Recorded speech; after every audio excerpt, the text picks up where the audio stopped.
Tonight on DC News Now, Argote found dead. And so you didn't sleep. You didn't sleep very well. But I'm just glad it's over. The man accused of killing a Maryland judge has been found after a week-long manhunt. And Christopher Haynes captured. How U.S. Marshals found him in the DMV. It looks like the 80s are here to stay the rest of the week, but we'll let you know when we could feel quite a shock to the system. An Airbnb text. What to know on your next trip before you check in. Stretching your dollar, the holiday shopping hacks you need to know to save the most this year.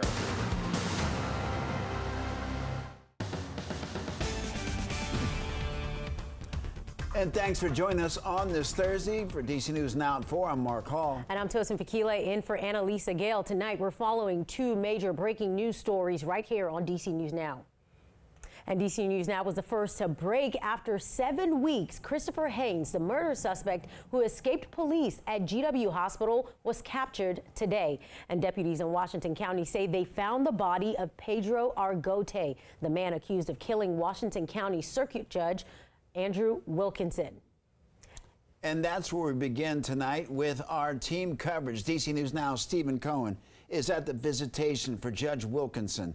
And at first, we head out to our Randy Bass, who just attended a news conference. Randy is live in Hagerstown this afternoon, where investigators just gave an update. Randy, what have you learned?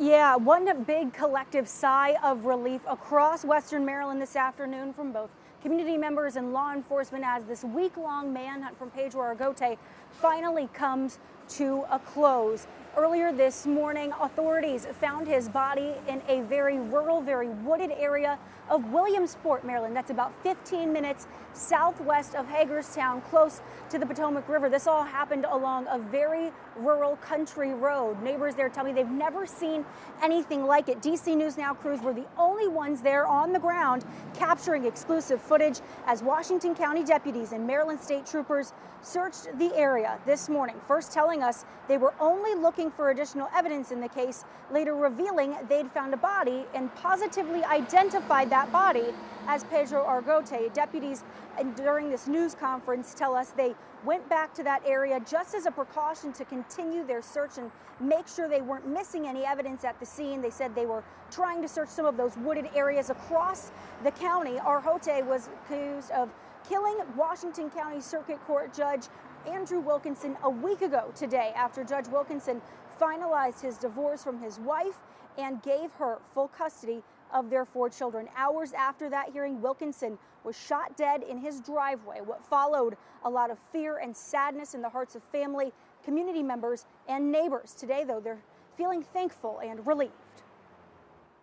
Helicopters flying all night long was kind of nerve-wracking, you know. They had to do their job, but whoa. And so you didn't sleep. You didn't sleep very well. But I'm just glad it's over. And I'm glad for his wife and his children that it's over. And, you know, because it's just so much stress. We just came from Judge Wilkinson's viewing, met with the family. They were very appreciative. You know, it brings a little bit of closure to them, but it's still a tragedy. They lost a husband, a father, and a brother. Yeah, law enforcement and neighbors here in Washington County definitely sleeping a little bit easier here tonight. That nationwide manhunt underway for a very long week for people here in this community. That manhunt coming to an end just a few miles away from where tragedy struck last week. Back to you. Randy, memorial services for Judge Wilkinson are scheduled for this afternoon and into the weekend. Are police maintaining a presence there?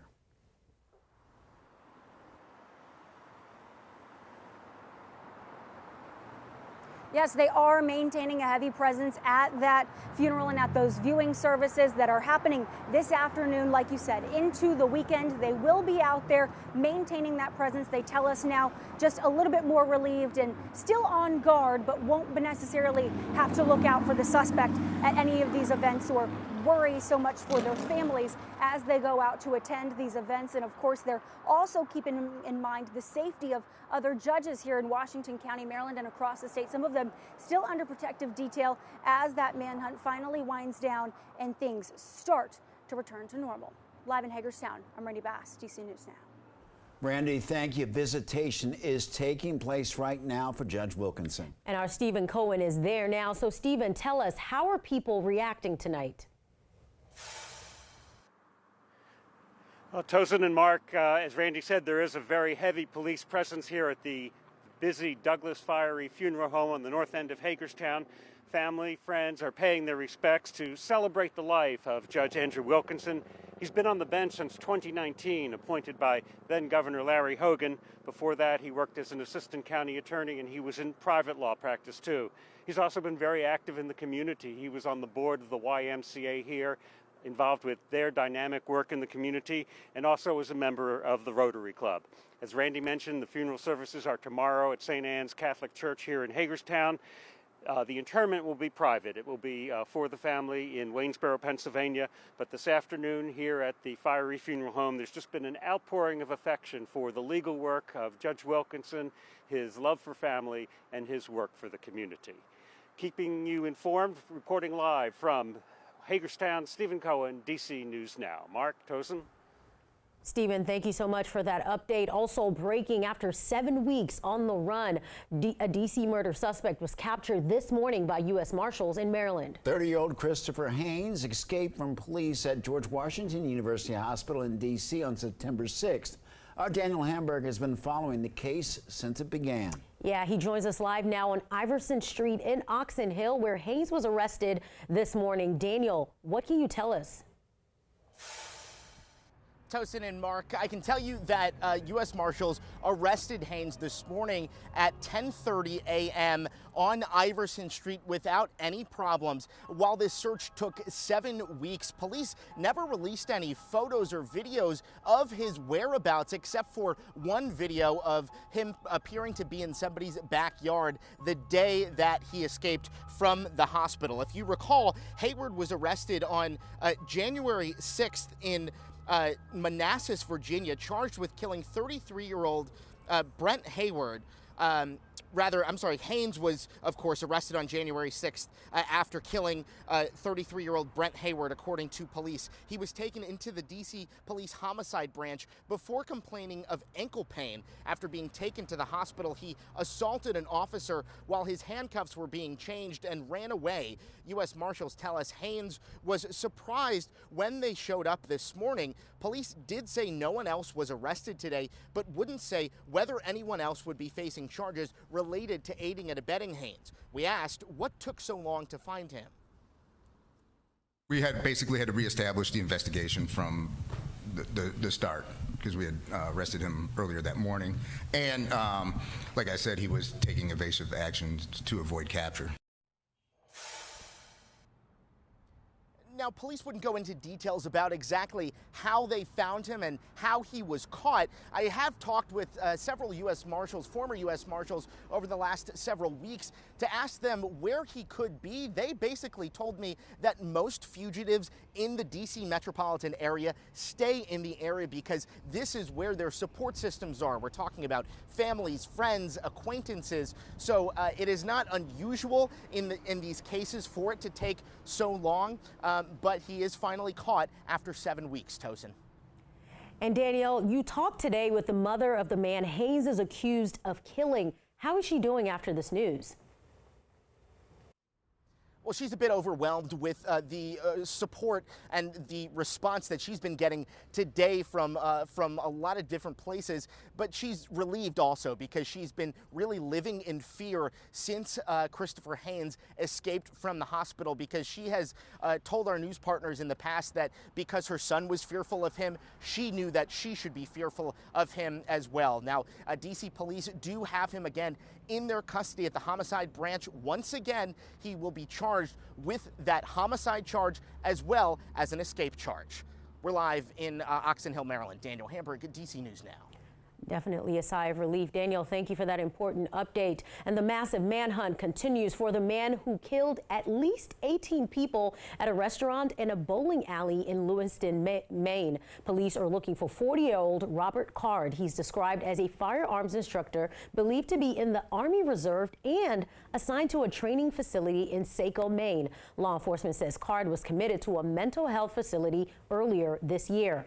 And right now, at least 13 people were injured in the shooting. 3 of those 13 wounded are in critical condition, and 5 are hospitalized but stable. Meanwhile, authorities urge those who live in the state's second largest city to lock themselves in their homes. Schools were closed today. The shooting is the 36th mass killing in the United States. That's according to the Associated Press.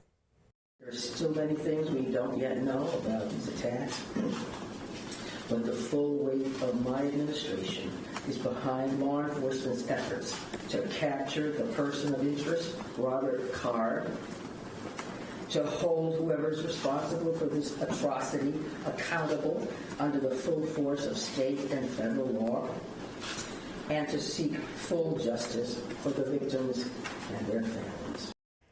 And President Biden ordered that all U.S. flags be flown at half-staff until Monday as a mark of respect for the victims.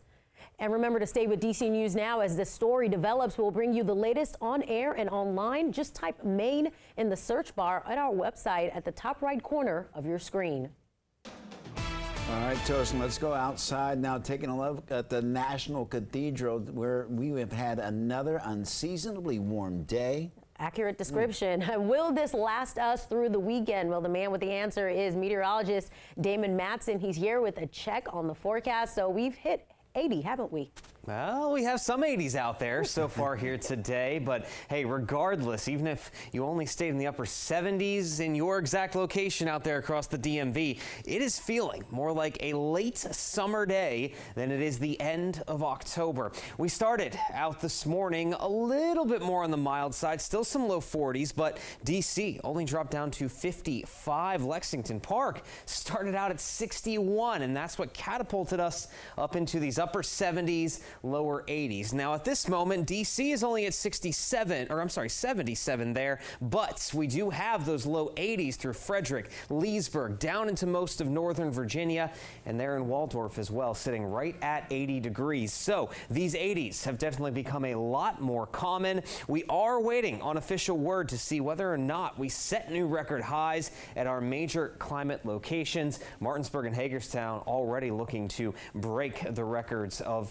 79 and 73, given that we have warmed up quite a bit. So we'll get official word on those new records, if there are any, here within the hour. But hey, for the rest of your evening, just expect to see more of those same warm temperatures, but also expect to see a little more cloud cover as we go into the start of the night. But that's about it, folks. This quiet, very warm pattern is expected to continue as we head on toward the end of the week. But as Halloween fast approaches, are we expecting a blast of colder air to roll in later on in the forecast? We'll have a full look for you coming up here in just a bit.